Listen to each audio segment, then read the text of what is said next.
بسم اللہ الرحمن الرحیم۔ پیش خدمت ہے دل کی ڈائری ناولز کی آج کی کہانی۔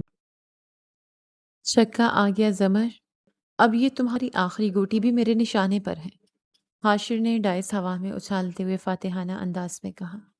زیادہ خوش فہمی مت پالو حاشر، لوڈو کی بازی پلٹتے دیر نہیں لگتی۔ زمر نے اپنی گوٹی کو بچانے کی تدبیر سوچتے ہوئے جواب دیا۔ مجھے لوڈو کی بازیاں پلٹنا اچھی طرح آتا ہے زمر بی بی، آج میں تمہیں ثابت کر دوں گا کہ اصلی کھلاڑی کون ہے۔ حاشر نے اپنی گوٹی آگے بڑھاتے ہوئے کہا۔ تمہیں صرف باتیں بنانا آتا ہے حاشر، ذرا دھیان سے کھیلو، زمر کسی بھی وقت بازی مار سکتی ہے۔ عفان نے زمر کی طرفداری کرتے ہوئے حاشر کو ٹوکا۔ عفان تم بیچ میں مت بولو، آج فیصلہ ہو کر رہے گا کہ اس گھر کا اصل کھلاڑی کون ہے۔ میں کبھی ہارنے کے لیے میدان میں نہیں اترتا۔ حاشر نے سخت لہجے میں عفان کو خاموش کرایا۔ ہانیہ نے کہکا لگایا۔ حاشر بھائی، زمر نے اگر آپ کی گوٹی کاٹ دی تو آپ کا سارا غرور خاک میں مل جائے گا، پھر ہم دیکھیں گے کہ آپ کا یہ دعویٰ کہاں جاتا ہے۔ ایسا کبھی نہیں ہو سکتا ہانیہ، میری چالیں اتنی کچی نہیں ہوتی۔ حاشر کی آنکھوں میں ایک عجیب سی چمک تھی اور وہ پوری طرح گیم پر مرکوز تھا۔ زمر نے ڈائس پھینکا، 5 کا ہندسہ آیا۔ لو، بچ کی میری گوٹی، اب تم اپنا سوچو حاشر۔ زمر نے اطمینان کا سانس لیا اور اپنی گوٹی محفوظ خانے میں پہنچا دی۔ زمر نے خوشی سے تالی بجائی۔ بہترین زمر، اب اسے بتاؤ کہ خاندانی کھلاڑی لڑکیاں بھی ہو سکتی ہیں، اس کا غرور آج ٹوٹنا چاہیے۔ حاشر نے خفگی سے سمر کو گھورا۔ تم سب زمر کی سائڈ لے رہے ہو، لیکن جیت میری ہی ہوگی، تم لوگ بس دیکھتے جاؤ۔ ملتان کے اس پرتعیش گھر کے وسیع لاؤنج میں سردیوں کی رات اپنے عروج پر تھی۔ قالین پر کزنس کا محاذ سجا تھا۔ دادا جی صوفے پر بیٹھے اخبار کے مطالعے میں غرق تھے، مگر ان کی مسکراہٹ بتا رہی تھی کہ وہ بچوں کی اس محفل سے لطف اندوز ہو رہے ہیں۔ حاشر 26 سال کا ایک خوبرو، پر اعتماد اور انتہائی مغرور نوجوان تھا، جو ایک کارپوریٹ فرم میں مینیجر کے عہدے پر فائز تھا۔ اسے ہمیشہ اپنی ذہانت اور خاندانی رتبے پر حد سے زیادہ ناز رہتا تھا۔ دوسری طرف سمر تھی، 24 سالہ ماسٹرز کی طالبہ، جو اپنی خوبصورتی کے ساتھ ساتھ اپنی سلجھی ہوئی طبیعت اور باوقار انداز کے لیے پورے خاندان میں جانی جاتی تھی۔ دونوں بچپن سے ایک دوسرے کے مد مقابل رہے تھے اور ان کی یہ روزانہ کی نوک جھونک گھر والوں کے لیے معمول تھی۔ گھر کے بڑوں کے نزدیک یہ تکرار ان کی باہمی پسندیدگی کا اشارہ تھی۔ لاؤنج کے دوسرے کونے میں حاشر اور زمر کے والدین بیٹھے چائے پی رہے تھے اور بچوں کے اس مقابلے کو دیکھ کر مسکرا رہے تھے۔ لاؤنج کے کونے میں بیٹھے زمر کے والد نے مسکراتے ہوئے حاشر کی والدہ سے کہا، بچے کتنا شور مچاتے ہیں، ان کی یہ بحث کبھی ختم نہیں ہوتی، یہ ان کی عمر ہے شور مچانے کی، کل کو اپنے اپنے گھروں کے ہو جائیں گے تو یہ رونقیں کہاں ملیں گی؟ اور ویسے بھی زمر اور حاشر کی جوڑی کتنی اچھی لگتی ہے۔ حاشر کی والدہ نے دھیمی آواز میں جواب دیا، اللہ ان دونوں کے نصیب اچھے کرے۔ مجھے تو لگتا ہے حاشر زمر کو بہت پسند کرتا ہے، بس اپنی انا کی وجہ سے مانتا نہیں، اور زمر بھی تو اس کی ہر بات برداشت کر لیتی ہے۔ زمر کے والد نے محبت بھری نظروں سے دونوں کو دیکھتے ہوئے تبصرہ کیا۔ دادا جی نے اخبار سے نظریں ہٹا کر بچوں کی طرف دیکھا۔ لوڈو دماغ کا نہیں، قسمت کا کھیل ہے حاشر، اس میں زیادہ غرور ٹھیک نہیں، کھیل کو کھیل کی حد تک رکھو۔ دادا جی، قسمت بھی بہادروں کا ساتھ دیتی ہے اور میں اپنی قسمت خود لکھتا ہوں۔ حاشر نے فوراً پورے اعتماد سے جواب دیا، اور بہادر وہ ہوتا ہے جو ہار ماننا بھی جانتا ہو۔ غرور کا سر ہمیشہ نیچا ہوتا ہے، زمر نے طنز کیا۔ ہار میری لفظوں کی ڈکشنری میں نہیں ہے زبر، میری باری اب۔ حاشر نے پوری قوت سے ڈائس پھینکا، 6 کا ہندسہ آیا۔ دیکھا، میں نے کہا تھا نا، میری قسمت اور میرا دماغ دونوں ایک ساتھ چلتے ہیں۔ حاشر نے ایک بار پھر ڈائس پھینکا، اس بار 4 آیا۔ اس کی گوٹی سیدھی زمر کے آخری گوٹی پر جا رکی، اور یہ تمہاری گوٹی کٹ گئی۔ اب تم واپس گھر جاؤ زمر، گیم ختم۔ حاشر نے زمر کی لال گوٹی کو بورڈ سے اٹھا کر واپس اس کے خانے میں رکھ دیا اور فاتحانہ انداز میں سینہ چوڑا کر کے بیٹھ گئے۔ زمر نے ہار مانتے ہوئے مسکراہٹ کے ساتھ سر ہلایا۔ ٹھیک ہے حاشر، میں ہار مانتی ہوں، تم جیت گئے۔ صرف ہار نہیں زمر، اب مانو کہ میں تم سے بڑا اور خاندانی کھلاڑی ہوں، میرا مقابلہ کرنا تمہارے بس کی بات نہیں۔ حاشر کا لہجہ غرور سے بھرا ہوا تھا۔ یہ تمہاری خام خیالی ہے حاشر، اس کھیل میں دماغ نہیں قسمت چلتی ہے۔ آج تمہاری قسمت اچھی تھی، خیر بتاؤ کیا مانگتے ہو؟ شرط کے مطابق میں اپنا وعدہ پورا کروں گی۔ زمر نے بڑے دل کا مظاہرہ کیا اور ہار کو خندہ پیشانی سے قبول کیا۔ حاشر نے ہانیہ کی طرف دیکھا۔ دیکھ لو ہانیہ، بعد میں مکر نہ جائے کہ میں نے دھوکہ دیا ہے، گواہ رہنا تم سب۔ ہانیہ ہنسی۔ ارے نہیں مکرتی بابا، جلدی بولو کیا چاہیے تمہیں؟ زمر ویسے بھی اپنے وعدے کی پکی ہے، ہم سب گواہ ہیں۔ زمر نے مسکرا کر حاشر کی آنکھوں میں پوری سچائی سے دیکھا۔ تم جو کہو گے میں دے دوں گی، ویسے بھی تم پر تو سب معاف ہے، تو مانگ کر تو دیکھو۔ زمر کے اس جملے پر لاؤنج میں کہہ کے گونج اٹھے۔ سب کزنس حاشر کو چھیڑنے لگے۔ افان نے شرارت سے کہا، بھائی حاشر، آج تو زمر نے تمہیں کھلی چھٹی دے دی ہے، موقع اچھا ہے، فائدہ اٹھا لو، جو مانگنا ہے مانگ لو۔ ہاں حاشر بھائی، آج تو آپ کی لاٹری نکل آئی ہے، ایسی آفر بار بار نہیں ملتی۔ سمر نے بھی ہنستے ہوئے لقمہ دیا۔ کہکوں کے بیچ حاشر کا چہرہ اچانک بدل گیا، اس کی مسکراہٹ بالکل غائب ہو گئی اور آنکھوں میں ایک عجیب سی سرد مہری چھا گئی۔ اس نے لڈو کا بورڈ ایک جھٹکے سے ایک طرف دھکیلا۔ اس کا لہجہ یکدم انتہائی سنجیدہ اور برف جیسا ٹھنڈا ہو گیا۔ زمر، اس سے پہلے کہ تم اس نوک جھونک کو کوئی اور رنگ دو، میں ایک بات صاف کر دوں۔ حاشر کی آواز میں ایک ایسی سختی تھی جس نے پورے کمرے کا ماحول بدل دیا۔ ہنسی مذاق کا شور یکدم تھم گیا۔ لاؤنج میں موجود ہر شخص کی توجہ حاشر کی طرف ہو گئی۔ دادا جی نے بھی اخبار نیچے رکھ دیا۔ کیا مطلب حاشر؟ تم کیا بات کرنا چاہ رہے ہو؟ یہ کیسا انداز ہے؟ عفان نے پریشانی سے پوچھا۔ تم بیچ میں مت بولو عفان، میں زمر سے بات کر رہا ہوں۔ حاشر نے عفان کو سختی سے جھڑک دیا اور زمر کی آنکھوں میں آنکھیں ڈال کر بولا، تم میری بہت اچھی کزن ہو، ٹائم پاس کرنے میں مزہ آتا ہے، لیکن میرے دل میں تمہارے لیے کبھی وہ والی فیلنگ نہیں آئی۔ حاشر کے الفاظ کسی تیز دھار خنجر کی طرح زمر کے وجود میں اتر گئے۔ زمر کا دل اندر سے کرچے کرچے ہو گیا۔ اس کے وہم و گمان میں بھی نہیں تھا کہ حاشر سب کے سامنے اس طرح اس کی تذلیل کرے گا۔ اس کے ہاتھ بے ساختہ قالین کو مٹھی میں جکڑنے لگے۔ وہ اندر سے ٹوٹ چکی تھی، مگر اس نے اپنے چہرے پر کمال ضبط سے سکون برقرار رکھا۔ سو پلیز اس مذاق کو رومانس مت سمجھ بیٹھنا، میں اس معاملے میں ذرا مختلف سوچتا ہوں، میری پسند اور معیار تم سے بہت الگ ہے۔ حاشر نے بے رحمی سے اپنے الفاظ کی چوٹ کو مزید گہرا کیا۔ کزنس کے بیچ ایک سیکنڈ کا ایسا سناٹا چھا گیا کہ سوئی گرنے کی آواز بھی سنی جا سکتی تھی۔ کوئی بھی حاشر کے اس اچانک اور تلخ وار کے لیے تیار نہیں تھا۔ سب سکتے کے عالم میں اسے دیکھ رہے تھے۔ والدین کے چہروں پر بھی ہوائیاں اڑنے لگیں۔ امید ہے تم میری بات کو سمجھو گی اور اسے انا کا مسئلہ نہیں بناؤ گی، مجھے بس غلط فہمیاں پسند نہیں ہیں۔ حاشر نے اپنی بات مکمل کی اور ٹیک لگا کر بیٹھ گیا۔ سناٹے کو توڑتے ہوئے زمر نے فوراً ایک پراعتماد اور کھنکتی ہوئی ہنسی کے ساتھ جواب دیا، او ہیلو، اتنی بڑی خوش فہمی؟ میں تو صرف شرط ہارنے کی بات کر رہی تھی اور تم خود کو ہیرو سمجھ بیٹھے۔ زمر نے اپنے آنسوں کو پلکوں کے پیچھے دھکیلتے ہوئے اپنی مسکراہٹ کو مزید چوڑا کیا۔ ویسے اچھا ہوا تم نے خود ہی بتا دیا، مجھے بھی ڈر تھا کہیں تم مجھ سے امپریس نہ ہو جا۔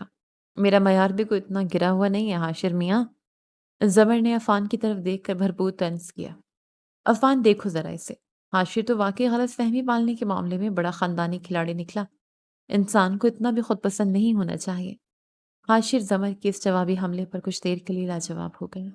وہ توقع کر رہا تھا کہ زمر رو دے گی یا چپ چاپ وہاں سے چلی جائے گی، مگر زمر کا یہ پراعتماد انداز اس کی اپنی انا پر ایک چوٹ تھا۔ چلو اب گیم ختم، میں جا رہی ہوں، مجھے اور بھی بہت سے کام ہیں، تم لوگ اپنی غلط فہمیاں پالتے رہو۔ زمر بڑی شان سے اٹھی، اس نے اپنے کپڑے درست کیے اور گردن اکڑا کر لاؤنج سے باہر نکل گئی۔ اس کے قدموں میں بلا کا اعتماد تھا، مگر جیسے ہی وہ راہداری میں پہنچی اور اپنے کمرے کا دروازہ بند کیا، اس کی ساری ہمت اور ضبط کا بندھن ٹوٹ گئے۔ کمرے کا دروازہ بند کرتے ہی زمر کی کمر دروازے کی لکڑی سے ٹک گئی۔ اس کی آنکھوں سے آنسو بے ساختہ بہنے لگے۔ اس نے بیڈ پر گر کر تکیے میں منہ چھپا لیا تاکہ اس کی سسکیاں کمرے کی دیواروں سے باہر نہ جا سکیں۔ حاشر نے یہ کیا کر دیا؟ سب کے سامنے میری اتنی بڑی توہین کرتی۔ زمر نے سسکتے ہوئے خود سے کلام کیا۔ اس کا دل شدت غم سے پھٹ رہا تھا۔ وہ حاشر کی نوک جھونک کی عادی تھی، مگر اس طرح سر عام نیچا دکھانا اس کے وہم و گمان میں بھی نہیں تھا۔ کچھ دیر رونے کے بعد زمر آئینے کے سامنے کھڑی ہوئی۔ اس نے اپنے آنسو صاف کیے اور بکھرے ہوئے بالوں کو درست کیا۔ نہیں زمر، تم کسی کے لیے محض ٹائم پاس نہیں ہو سکتی، تمہاری اپنی ایک عزت نفس ہے۔ آج کے بعد حاشر کے لیے اس دل میں کوئی جگہ نہیں، اس نے فیصلہ کن انداز میں کہا اور اپنے چہرے پر ایک سرد خول چڑھا لیا۔ اس نے اپنی کمزوری کو اپنی سب سے بڑی طاقت میں بدلنے کا عزم کیا۔ دوسری جانب لاؤنج میں خاموشی کا راج تھا۔ زمر کے جانے کے بعد ماحول انتہائی کشیدہ ہو چکا تھا۔ سب کزنز حاشر کو شدید حیرانی اور غصے سے گھور رہے تھے۔ حاشر نے بنیازی سے اپنا موبائل نکال لیا تھا، جیسے اس نے کچھ کیا ہی نہ ہو۔ لاؤنج کے کونے میں بیٹھے زمر اور حاشر کے والدین یہ سب دیکھ کر پریشان ہو گئے تھے۔ حاشر کے والد نے صوفے پر پہلو بدلتے ہوئے سرگوشی کی۔ یہ حاشر نے کیا کہہ دیا؟ مجھے تو لگتا تھا یہ دونوں ایک دوسرے کو پسند کرتے ہیں۔ اس طرح سب کے سامنے زمر کی بے عزتی کرنا کوئی شرافت نہیں ہے۔ زمر کے والد نے گہرا سانس لیا اور جواب دیا، بچے بڑے ہو گئے ہیں بھائی جان، ان کی یہ روز کی نوک جھونک کا بالکل ٹھیک نہیں لگتی۔ حاشر نے آج ساری حدیں پار کر دی ہیں۔ ہم اپنی بیٹی کی یہ تذلیل برداشت نہیں کر سکتے۔ زمر کی والدہ نے تشویش بھرے لہجے میں اپنے شوہر سے کہا، تم زمر کو جا کر سمجھاؤ، کہیں وہ اس بات کو دل پر نہ لگا لے۔ میری بچی کا تو دل ہی ٹوٹ گیا ہوگا، اس کی ہنسی تو بالکل جھوٹی تھی۔ زمر کے والد نے سختی سے حاشر کے والد کی طرف دیکھا، اور تم حاشر کے ابا سے کہو کہ وہ بھی اپنے بیٹے کی حدیں طے کریں۔ اس کی یہ انا اور خاندانی کھلاڑی بننے کا خبر کسی دن بہت بھاری پڑے گا۔ دونوں خاندانوں کے بڑوں کے درمیان ایک خاموش اور بوجھل سی فضا قائم ہو گئی تھی۔ اسی دوران لاؤنج میں بیٹھے ہانیہ سے چپ نہ رہا گیا۔ اس نے موبائل پر نظریں جمائے حاشر کو سخت لہجے میں مخاطب کیا، حاشر، یہ کیا بدتمیزی تھی؟ وہ صرف مذاق کر رہی تھی اور تم نے سب کے سامنے اس کی بے عزتی کر دی۔ تمہیں اندازہ بھی ہے تم نے کیا کہا ہے؟ عفان نے ہانیہ کی تائید کرتے ہوئے حاشر کے کندھے پر ہاتھ مارا۔ تم واقعی پاگل ہو؟ وہ لڑکی تم سے بہت بہتر اور سلجھی ہوئی ہے۔ تم نے اسے خام خواہ دکھ دیا ہے۔ تمہاری اس حرکت کی کوئی تک نہیں بنتی تھی۔ عفان کی آنکھوں میں اپنے دوست اور کزن کے لیے شدید غصہ تھا۔ حاشر نے جھٹکے سے عفان کا ہاتھ ہٹایا اور ڈھٹائی سے جواب دیا، میں نے سچ کہا ہے عفان۔ کل کو وہ کوئی غلط فہمی پا لیتی تو اس سے بہتر تھا آج ہی بات صاف کر دوں۔ میں کسی کو جھوٹی امیدوں میں نہیں رکھنا چاہتا۔ سمر نے طنز مسکراہٹ کے ساتھ حاشر کو دیکھا۔ سچ بولنے اور ذلیل کرنے میں فرق ہوتا ہے حاشر۔ تم نے آج اپنی اوقات دکھائی ہے، سچ نہیں بولا۔ تمہیں لگتا ہے تمہارے اس رویے سے تم بہت بڑے ہیرو بن گئے ہو؟ دادا جی جو اب تک خاموشی سے اخبار گود میں رکھے یہ سارا تماشا دیکھ رہے تھے، اپنی جگہ سے اٹھے۔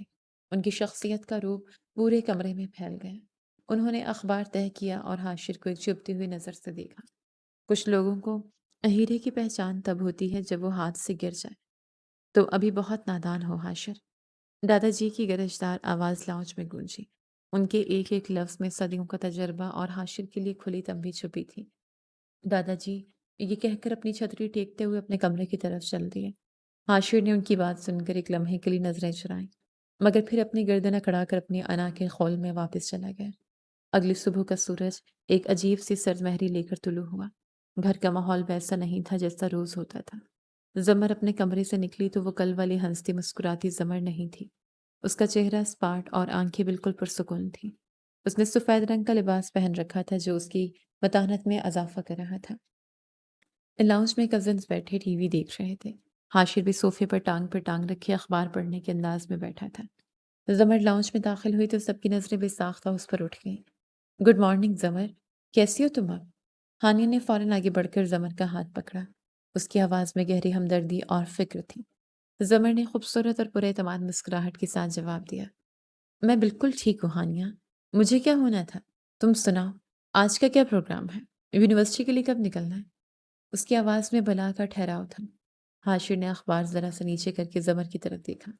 اسے پوری توقع تھی کہ زمر اسے دیکھ کر نظریں چرائے گی، روئے گی یا غصہ دکھائے گی، مگر زمر نے حاشر کی طرف تک دیکھا نہیں، جیسے وہ صوفے پر موجود ہی نہ ہو۔ یہ سراسر نظر انداز کیا جانا حاشر کو اندر تک چبھ گیا۔ حاشر نے کھنکار کر اپنی موجودگی کا احساس دلایا۔ آج ناشتے میں کیا بن رہا ہے؟ مجھے تو بہت بھوک لگی ہے۔ زمر ذرا کچن میں دیکھنا، میرا پراٹھا تیار ہے۔ اس نے اپنا روزمرہ کا حکمانہ انداز اپنانے کی کوشش کی۔ زمر نے ہانیہ کی طرف رخ کیے رکھا اور اسے ہی مخاطب کیا، ہانیہ تم کچن میں آؤ میرے ساتھ، ہم دونوں مل کر اپنا ناشتہ بناتے ہیں، باقی جسے جو کھانا ہے وہ خود جا کر دیکھ لے۔ زمر نے حاشر کی بات کو مکمل طور پر ہوا میں اڑا دیا۔ حاشر کو اپنا یہ نظر انداز ہونا سخت ناگوار گزرا۔ اس کی انا کو ایک اور زوردار ٹھیس پہنچی۔ وہ اپنی جگہ سے اٹھ کر سیدھا کچن کے دروازے پر جا کھڑا ہوا۔ زمر، میں تم سے کچھ پوچھ رہا ہوں، تم سننے ہی نہیں؟ حاشر نے قدرے اونچی اور غصے والی آواز میں کہا۔ زمر نے شیلف پر سے انڈے اٹھائے اور نہایت سکون سے ہانیہ کی طرف پلٹی۔ میں نے سنا حاشر، مگر تم مجھ سے تو نہیں پوچھ رہے۔ میں اس گھر کی باورچن نہیں ہوں جو تمہیں مینیو بتاتی پھروں۔ اس کا لہجہ برف جیسا سرد اور کاٹدار تھا۔ حاشر کی آنکھیں حیرت اور غصے سے پھیل گئی۔ تم مجھ سے اس طرح بات کر رہی ہو؟ کیا کل کی بات کو واقعی انا کا مسئلہ بنا لیا تم نے؟ میں نے کہا تھا نا کہ اسے انا کا مسئلہ مت بنانا۔ زمر نے ہلکا سا کہکا لگایا جو سراسر طنزیہ اور کھوکھلا تھا۔ انا کا مسئلہ؟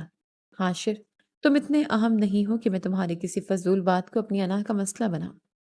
تم نے اپنی حقیقت بتائی، میں نے تسلیم کر لی۔ اب میرے پاس فضول باتوں کے لیے وقت نہیں ہے۔ اپنا راستہ ناپو۔ حاشر کے پاس اس بات کا کوئی جواب نہیں تھا۔ زبر کی آنکھوں میں اس کے لیے جو ستائش اور ایک نرم گوشہ ہوا کرتا تھا، آج وہاں صرف بے نیازی اور سختی تھی۔ حاشر وہاں سے پیر پٹکتا ہوا واپس لاؤنج میں آ گیا۔ اس کے سینے میں آگ سی لگ گئی تھی۔ شام کے وقت کزنس لان میں بیٹھے چائے پی رہے تھے۔ زمر بھی ان کے ساتھ موجود تھی۔ سمر نے چائے کا کپ میز پر رکھتے ہوئے تجویز دی، یار آج رات باہر ڈنر کا پروگرام بناتے ہیں۔ کافی دن ہو گئے ہیں سب مل کر کہیں نہیں گئے، مائنڈ بھی فریش ہو جائے گا۔ عفان نے فوراً تائید کی، ہاں زبردست آئیڈیا ہے، میں بھی اپنی گاڑی نکالتا ہوں۔ زمر تم تیار ہو جاؤ جلدی سے، تم نے تو ویسے بھی کل سے گھر سے باہر قدم نہیں نکالا۔ حاشیہ جو تھوڑے فاصلے پر کرسی پر بیٹھا تھا فخریہ انداز میں اپنی شرٹ کے کالر درست کرتے ہوئے بولا، چلو ٹھیک ہے، میری طرف سے ڈنر آج تم لوگ بس جگہ فائنل کرو، میں ذرا تیار ہو لوں، مجھے ویسے بھی باہر کا کھانا کھانے دن ہو گئے ہیں۔ زمر اپنی کرسی سے اٹھی اور سمر کی طرف دیکھ کر انتہائی پرسکون انداز میں بولی، تم لوگ جاؤ، میرا موڈ نہیں ہے، مجھے اپنی یونیورسٹی کے اسائنمنٹ مکمل کرنی ہے، وہ زیادہ ضروری ہے۔ ہانیہ نے زمر کا بازو پکڑ کر اسے روکنے کی کوشش کی، ایسے کیسے موڈ نہیں ہے؟ تم تو سب سے زیادہ شوق سے جاتی ہو آؤٹنگ پر، چلو نا پلیز، تمہارے بغیر ہمیں بالکل مزہ نہیں آئے گا، ہم تمہیں اکیلے گھر نہیں چھوڑ سکتے۔ زمر نے ایک سرسری نگاہ حاشر پر ڈالی اور پھر ہانیہ سے بڑی متانت سے کہا، جہاں کچھ لوگوں کی موجودگی ہو وہاں میرا سانس گھٹتا ہے ہانیہ، تم لوگ انجوائے کرو، میں گھر پر ہی ٹھیک ہوں۔ یہ کہہ کر زمر سیدھی اندر چلی گئی۔ حاشر جو ڈنر کی آفر کر کے خود کو سب کا لیڈر اور بڑا ثابت کر رہا تھا، سب کے سامنے بری طرح بے عزت ہو گیا۔ عفان اور سمر نے حاشر کو غصے اور بیزاری سے دیکھا۔ یہ سب تمہاری وجہ سے ہوا ہے حاشر، تم نے اس گھر کا سارا سکون اور ہماری رونق برباد کر دی ہے، اب خوش رہو اپنی اکڑ کے ساتھ۔ عفان نے تلخی سے کہا اور لان سے چلا گیا۔ باقی کزنز بھی ایک ایک کر کے وہاں سے اٹھ گئے اور حاشر لان میں اکیلا رہ گیا۔ رات کے پچھلے پہر حاشر اپنے کمرے کی بالکنی میں کھڑا تھا۔ اس کے ہاتھ میں کافی کا مگ تھا مگر کافی سردی کی وجہ سے بالکل ٹھنڈی ہو چکی تھی۔ زمر کی وہ سرد مہری اس کا مکمل طور پر نظر انداز کرنا اور عفان کے تلخ الفاظ اس کے دماغ میں گونج رہے تھے۔ اس نے زمر کو نیچا دکھا کر اپنی انا کی تسکین تو کر لی تھی اور وہ سمجھ رہا تھا کہ اس نے بہت بڑا کارنامہ انجام دیا ہے، مگر آج اسے پہلی بار شدت سے محسوس ہو رہا تھا کہ اس نے انجانے میں کوئی بہت قیمتی چیز کھو دی ہے۔ زمر کی وہ کھنکتی ہوئی ہنسی، وہ اس کی ہر بات پر مسکرانا، وہ اس کا بلا وجہ خیال رکھنا، سب یکدم ختم ہو چکا تھا۔ حاشر نے سختی سے مگ کو تھاما اور دانت پیسے، نہیں حاشر، تم خاندانی کھلاڑی ہو، ایک لڑکی کے رویے سے تمہیں کوئی فرق نہیں پڑنا چاہیے، تم نے جو کیا بالکل صحیح کیا۔ اس نے خود کو جھوٹی تسلی دی مگر اس کے دل کے کسی گہرے کونے میں ایک نامعلوم سی بے چینی نے ڈیرے ڈال لیے تھے۔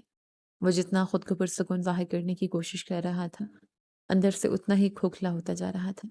دوسری طرف اسی رات زمر کے والدین اپنے کمرے میں بیٹھ کر ایک ایسا حتمی فیصلہ کرنے جا رہے تھے جو حاشر کی اس جھوٹی اناکے پر خدشے اڑانے والا تھا اور اس کی زندگی میں ایک طوفان برپا کرنے والا تھا۔ حاشر تیزی سے راہداری عبور کرتا ہوا زمر کے سامنے آ کر کھڑا ہو گیا۔ اس کا چہرہ غصے سے سرخ ہو رہا تھا۔ تم نے کل رات سب کے سامنے میرا مذاق کیوں اڑایا زمر؟ حاشر نے زمر کا راستہ روکتے ہوئے سخت لہجے میں پوچھا۔ زمر نے نہایت پرسکون انداز میں اپنی کتابیں سینے سے لگائیں اور حاشر کی آنکھوں میں دیکھا۔ میں نے کسی کا مذاق نہیں اڑایا حاشر، میں نے صرف وہی کہا جو سچ تھا۔ اب اگر سچ تمہیں مذاق لگتا ہے تو یہ تمہارا مسئلہ ہے، تم جان بوجھ کر مجھے نظر انداز کر رہی ہو، تم دکھانا کیا چاہتی ہو؟ حاشر نے اپنے دانت پیستے ہوئے کہا۔ زمر کے چہرے پر ایک طنزیہ مسکراہٹ ابھری۔ انسان نظر انداز اسے کرتا ہے جس کی کوئی اہمیت ہو، تو میرے لیے اب ہوا کی طرح ہو اور ہوا سے کوئی بات نہیں کرتا۔ راستہ چھوڑو، مجھے اپنے کلاس کے لیے دیر ہو رہی ہے۔ تمہیں لگتا ہے تمہاری اس سرد مہری سے مجھے کوئی فرق پڑے گا؟ میں خاندانی کھلاڑی ہوں زمر، میں لوگوں کو اپنی انگلیوں پر نچانا جانتا ہوں۔ حاشر نے اپنی انا کی تسکین کے لیے بھرپور دعویٰ کیا۔ زمر نے ایک قدم آگے بڑھایا اور حاشر کے بالکل قریب ہو کر کاٹدار لہجے میں بولی، کھلاڑی ہمیشہ میدان میں اچھے لگتے ہیں حاشر، رشتوں اور جذبوں کے بیچ کھیلنے والے اکثر اکیلے رہ جاتے ہیں۔ اب ہٹو میرے سامنے سے۔ زمر اسے کندھا مار کر وہاں سے گزر گئی اور حاشر راہداری میں اکیلا کھڑا رہ گیا۔ اس کی مٹھیاں بھینچ گئیں۔ زمر کا یہ انداز اس کی برداشت سے باہر ہو رہا تھا۔ شام کے وقت لاؤنج میں عفان، سمر اور ہانیہ بیٹھے ٹی وی پر کوئی فلم دیکھ رہے تھے۔ ڈائننگ ٹیبل پر پزا کے ڈبے رکھے تھے۔ محفل پوری طرح جمی ہوئی تھی۔ یار، آج تو زمر نے کمال کر دیا۔ اس کی پریزنٹیشن دیکھ کر پوری کلاس حیران رہ گئی۔ سمر نے پزا کا سلائس اٹھاتے ہوئے عفان سے کہا، بالکل یار، وہ لڑکی واقعی جینیس ہے۔ اس کا وہ بلوٹوتھ اسپیکر اٹینڈنس اپلیکیشن والا پروجیکٹ تو سیدھا ایوارڈ جیتے گا۔ عفان نے بھی زمر کی تعریفوں کے پل باندھے۔ حاشی لاؤنج میں داخل ہوا اور ان کی باتیں سن کر اس کے ماتھے پر بل پڑ گئے۔ وہ زبردستی مسکرانے کی کوشش کرتا ہوا ان کے پاس آ کر بیٹھ گیا۔ کیا باتیں ہو رہی ہیں بھائی؟ بڑا شور مچا رکھا ہے تم لوگوں نے، اور یہ پیزا مجھ سے پوچھے بغیر منگوا لیا۔ حاشر نے اپنا غلبہ قائم کرنے کی کوشش کی۔ ہانیہ نے حاشر کی طرف ایک بیزار سی نظر ڈالی۔ ہم زمر کے پروجیکٹ کی بات کر رہے ہیں حاشر بھائی، اور پیزا ہم نے اپنے پیسوں سے منگوایا ہے۔ آپ کو کھانا ہے تو اپنا آرڈر کر لیں۔ حاشر نے ہانیہ کی اس کھری بات پر خفت محسوس کی۔ میں تو بس مذاق کر رہا تھا۔ ویسے کیا پروجیکٹ بنا لیا زمر نے جو تم سب اتنے حیران ہو رہے ہو؟ کوئی بچوں والا کھیل ہی ہوگا۔ عفان نے سختی سے حاشر کو ٹوکا۔ بچوں والا کھیل نہیں ہے حاشر، وہ سافٹ ویئر انجینئرنگ کے آخری سیمسٹر میں ہے۔ اس نے ایک ایسا سسٹم بنایا ہے جو خود کار طریقے سے اٹینڈنس لگائے گا۔ تم کارپوریٹ مینیجر ہوگے اپنے دفتر میں، لیکن زمر کا دماغ تم سے بہت آگے ہے۔ حاشر نے طنزے کہہ کر لگایا، سافٹ ویئر انجینئرنگ یہ سب کتابی باتیں عفان، اصلی دنیا میں پریکٹیکل کام آتا ہے، اور میں نے اپنی کمپنی میں جو سیلز کے ٹارگٹ پورے کیے ہیں نا، وہ ان ایپلیکیشن سے بہت بڑے ہیں۔ سمر نے حاشر کی بات کاٹ دی۔ بس کر دو حاشر، ہمیں تمہاری کمپنی کی کہانیاں زبانیں یاد ہو چکی ہیں۔ تم ہر بات میں خود کو زمر سے بہتر ثابت کرنے کی کوشش کیوں کرتے ہو؟ کیونکہ میں اس سے بہتر ہوں، حاشر نے مغرور لہجے میں اعلان کیا۔ اسی وقت زمر اپنے کمرے سے باہر نکلی۔ اس کے ہاتھ میں اس کا لیپ ٹاپ تھا۔ اس نے عفان کی طرف دیکھا۔ عفان، میرا پروجیکٹ رن ہو گیا ہے، میں تمہیں اس کی ٹیسٹنگ دکھانے لائی تھی۔ عفان اور سمر فوراً اپنی جگہ سے اچھل پڑے۔ واقعی زمر؟ لاؤ دکھاؤ ہمیں۔ زمر نے لیپ ٹاپ میز پر رکھا اور حاشر کو مکمل طور پر نظر انداز کرتے ہوئے انہیں اسکرین پر کچھ سمجھانے لگی۔ حاشر وہیں بیٹھا اندر ہی اندر جل رہا تھا۔ اس کی موجودگی کو کسی نے گھاس تک نہیں ڈالی تھی۔ حاشر نے زمر کی توجہ حاصل کرنے کے لیے لیپ ٹاپ کی اسکرین کی طرف جھانکنے کی کوشش کی۔ یہ کیا کوڈنگ لکھی ہے تم نے؟ اس کا انٹرفیس کتنا بورنگ لگ رہا ہے۔ اگر تم چاہو تو میں اپنی کمپنی کے آئی ٹی لڑکوں سے کہہ کر اسے بہتر کروا دوں۔ زمر نے ٹائپنگ روکی اور حاشر کی طرف دیکھے بغیر سمر سے مخاطب ہوئی۔ سمر، بعض اوقات کچھ غیر متعلقہ آوازیں کام میں بہت خلل ڈالتی ہیں۔ کیا ہم کسی پرسکون جگہ پر بیٹھ کر ٹیسٹنگ کر لیں؟ سمر نے ہنسی دباتے ہوئے کہا، بالکل زمر، ہم دادا جی کے کمرے میں چلتے ہیں، وہاں کوئی غیر متعلقہ آواز نہیں آئے گی۔ زمر لیپ ٹاپ بند کر کے عفان اور سمر کے ساتھ وہاں سے چلی گئی۔ حاشر کا چہرہ بے عزتی کے احساس سے سیاہ پڑ گیا۔ اس نے پیزے کا ڈبہ زور سے میز پر دے مارا اور غصے سے اپنے کمرے کی طرف چل دیا۔ اور رات کے کھانے پر دسترخوان بچھا تھا۔ دادا جی اپنی مخصوص جگہ پر تشریف فرما تھے۔ تمام گھر والے خاموشی سے کھانا کھا رہے تھے۔ حاشر کی نظریں بار بار زمر کی طرف اٹھ رہی تھیں، جو نہایت متانت سے اپنا کھانا کھا رہی تھی۔ دادا جی نے خاموشی توڑی۔ زمر بیٹی، میں نے سنا ہے تمہارا کوئی بہت اہم پروجیکٹ مکمل ہو گیا ہے۔ ماشاءاللہ، مجھے تم پر بہت فخر ہے۔ زمر کے چہرے پر ایک خوبصورت مسکراہٹ پھیل گئی۔ جی دادا جی، بلوٹوتھ بیکن اٹینڈنس سسٹم کا پروجیکٹ تھا۔ آج اس کی فائنل ٹیسٹنگ بھی کامیاب ہو گئی ہے۔ بس اب اسے سبمٹ کروانا ہے۔ بہت خوب، اللہ تمہیں مزید کامیابیاں دے۔ دادا جی نے شفقت سے دعا دی۔ حاشر سے یہ سب ہضم نہیں ہو رہا تھا۔ اس نے لقمہ چباتے ہوئے طنز کیا، دادا جی، آج کل ہر دوسرا بندہ سافٹ ویئر بنا رہا ہے، اس میں کون سا بڑا کمال ہے؟ اصل بات تو تب ہے جب کوئی اسے خریدے۔ دادا جی نے حاشر کو ایک سخت نظر سے دیکھا۔ کمال یہ نہیں ہوتا حاشر کہ کون سی چیز بکتی ہے، کمال یہ ہوتا ہے کہ کون سی چیز محنت اور لگن سے بنائی گئی ہے۔ تم ہر وقت دوسروں کی محنت کو کمتر کیوں سمجھتے ہو؟ حاشر نے اپنی صفائی پیش کی۔ میں کمتر نہیں سمجھ رہا دادا جی، میں تو بس حقیقت بتا رہا ہوں۔ پریکٹیکل لائف میں یہ پروجیکٹس کوئی اہمیت نہیں رکھتے۔ زمر نے پانی کا گلاس میز پر رکھا اور حاشر کی آنکھوں میں سیدھا دیکھتے ہوئے بولی، پریکٹیکل لائف میں انسان کا اخلاق اور اس کی نیت اہمیت رکھتی ہے حاشر، اور جس انسان میں یہ دونوں چیزیں نہ ہوں، وہ چاہے جتنا مرضی بڑا مینیجر بن جائے، اندر سے وہ ایک کھوکھلا انسان ہی رہتا ہے۔